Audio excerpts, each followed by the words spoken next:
We're talking about. I do want to talk to Bert about Shedeur Sanders. Bert, because Bert was great because Bert talked about. Bert talks to the reason we have Bert on. We like him, but he's the guy that we know most intimately that talks to all the GMs and coaches and has the most connections. So you had been saying well before the draft that, look, teams don't look at Shedeur Sanders as a first-round talent. So that explains him falling out of the first round. It explains him falling out of the second round.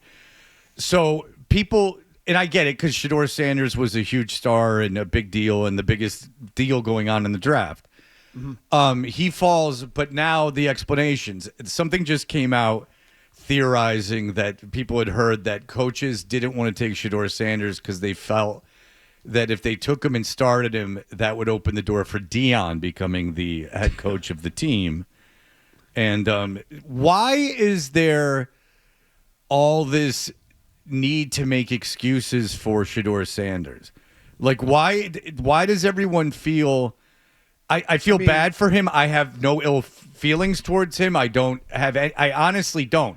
Like, I found it interesting he was falling in the draft. It made me pay more attention to the draft. I certainly found no joy in it, and I think I had record ratings for day 3. I imagine, I had it on in the car. I imagine I'm in the vast majority. Is that like I don't think people were. There's this notion that people were like incredibly invested in him not getting drafted as the public, and I don't think that's true. Colorado, the games would be on, but who cared? Right. They didn't play in the playoffs. They didn't make any noise. Like, Deion did a great job with that program. Travis Hunter was phenomenal and won the Heisman.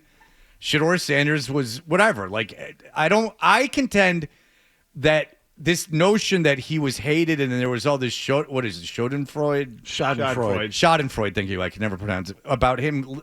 I fight back against that a little bit. I don't think that nationally that's the case. So that is why it's so interesting to me that people look at Mel Kiper had some weird thing going on. I have to imagine he has a relationship with Deion or something, something was on the line there. He gave up a lot of credibility with his carrying on. In Mel Kiper's been wrong a lot. Yeah. And especially about quarterbacks. Didn't he say he would retire if Jimmy Clausen didn't become an all-time quarterback? He did. As a matter of fact, I don't have to ask you that. He did say that. Yeah, okay. You can find the video. He said, I will quit if Jimmy Clausen doesn't become a good quarterback in the NFL. Mel Kiper had something side going on with that thing. Why the need to explain there was a conspiracy? So I think there's a couple reasons for that. Like, number one, Deion isn't just a Hall of Fame player. He is so iconic in the football community, right? Like, and I think that there's that piece of it, which is like, it's hard to explain. Like, so I worked with him when I was at NFL Network, and Deion, like, I would walk into a locker room with the mic flag, and after I got done with an interview, the last thing a player would say to me over and over and over again, make sure you say hello to Prime for me. Like, they all revere him. And he's almost like a cultural icon to them beyond sports, right? Can I interrupt you just one real quick? Do yourself a favor if you're listening to me right now and watch Deion being interviewed after he was drafted. He is a Jerry Curl, many chains, and they go, hey, you got drafted by Atlanta. That's the team you wanted to go to. He goes, yeah, I wanted to go to Atlanta, Tampa Bay. And they said when the Lions took the other Sanders, Barry, when the Lions took the other Sanders, how were you happy? He's like, man, if I was so happy if the Lions drafted me, they would have had to put me on layaway. He's sitting there with sunglasses on and all these chains. It's fantastic. All right, go ahead. So I think there's that part of it. Like, and I think I would even say some people like looked at it and said, like, I feel like I talked to other people who do this, and like I got to put him somewhere in my mock draft because I don't want to deal with the blowback. Now, I didn't wind up putting him in the first round, and I got stuff for. It's What, just, that you were racist? There was just so much. Is it that you're racist if you didn't put him in? Like a hater or whatever. I don't know. Oh, About, like, because but the it was notion of the racism I find odd because 2 black quarterbacks went before him. So Yeah, that's a little right, interesting. right. So it's like, not like they're humble, like yeah. groveling kids, but go ahead. Yeah, so there's just this weird thing that was happening around him, and like he was feeding into it too, like with the cameras following him around and everything else. And I personally think so. You're right to look at it that way, Fred. The first 2 rounds were about talent and performance. Once he fell further than that, it became about everything else. And I've said this going back to Tim Tebow and Colin Kaepernick, and it's reality. Starting quarterback is not the same job as backup quarterback.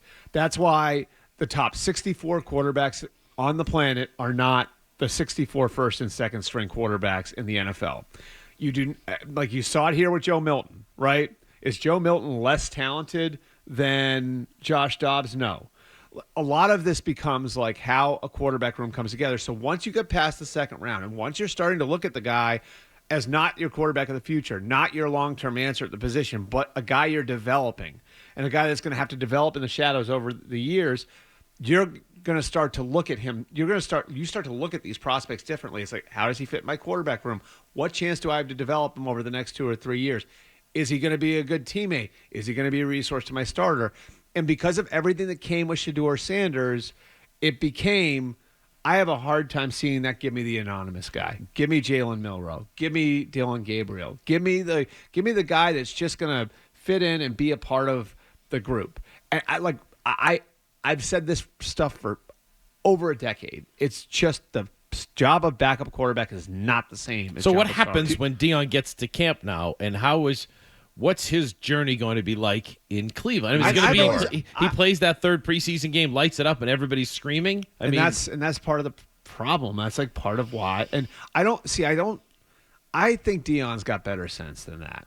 Like I think this is going to be like Archie and Eli Manning, where there was that question when Eli forced the trade from the Chargers to the Giants, right? There was this perception as Archie disappeared. We didn't really hear from Archie much. Like Archie was the bad guy for his son because he felt like it was best was that he winds up with the Giants, not the Chargers. And then after Eli became a Giant, how much did you hear from Archie? How much of a problem? Archie was the problem. Okay, to that point, how many phone calls do you think Deion made to teams saying, don't take my kid? I think it actually – so what I heard was in the week or 2 leading up to the draft, they got nervous and the reverse happened. Like he started calling around and being like, where's my kid going to go? Maybe not asking people to take his kid, but I think what they realized is so Shedeur had sort of conducted himself as if he was going to be a top 5 pick. Yeah. Like so I think Cam Ward met with 3 teams. Abdul Carter only did 30 visits with 4 teams. When you're that level of prospect, you can do that.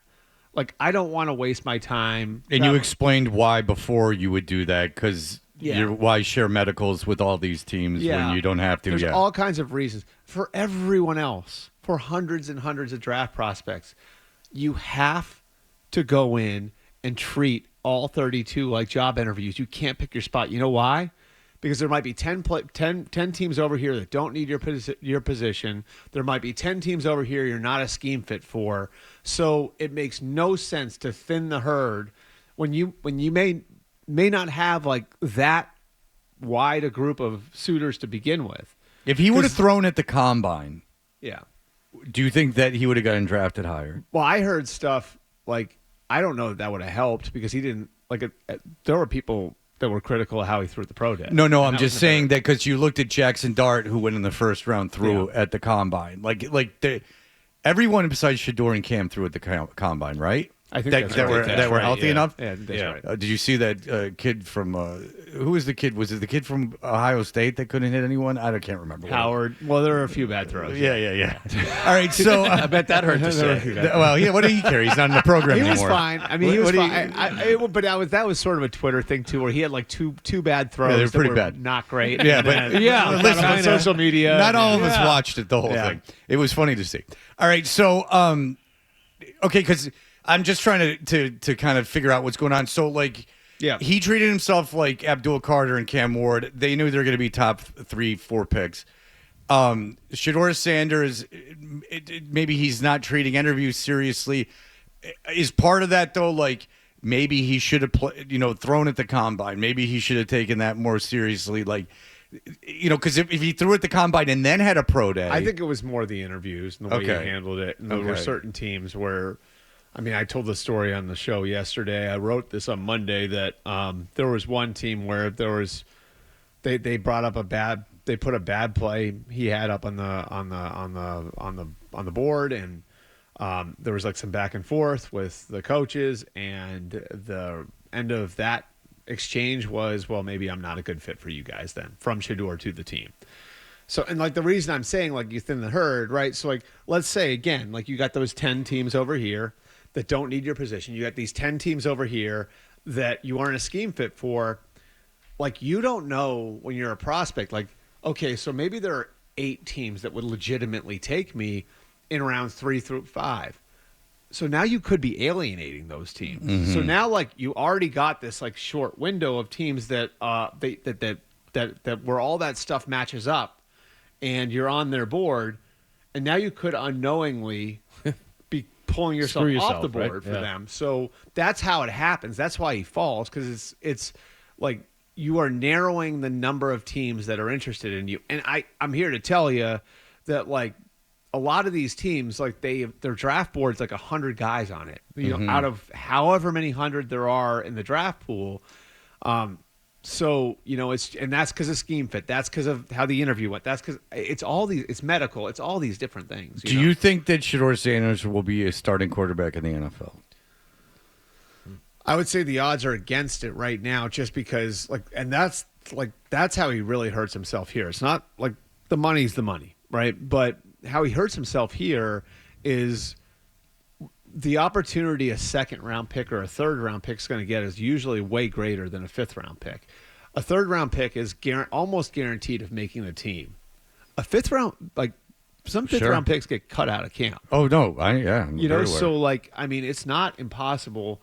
And then once you get cut once, right? Like once a guy who got drafted gets cut once, now all of a sudden all bets are off. Now you get the guy, in a lot of cases, bouncing around the league to different teams and all of that and trying to catch back on. That's why, honestly, like that's what's so impressive about like a guy like a Purdy or a Brady way back making it, is that they have to make they get such a small amount of opportunity to prove themselves. Whereas like if a guy's a first or second round pick, like the team's already invested a big asset in him, and they're paying him. And so like the opportunity that guy's going to get is greater. So I'd say the odds are against you. So will he start a game for the Cleveland Browns? Maybe, because if they're not good, then you could certainly see where it's like, we got to figure out what we have. And that's where the opportunity might come for him, is if they aren't good. Would Gabriel start before him, though, based on draft position? I think that depends on how they...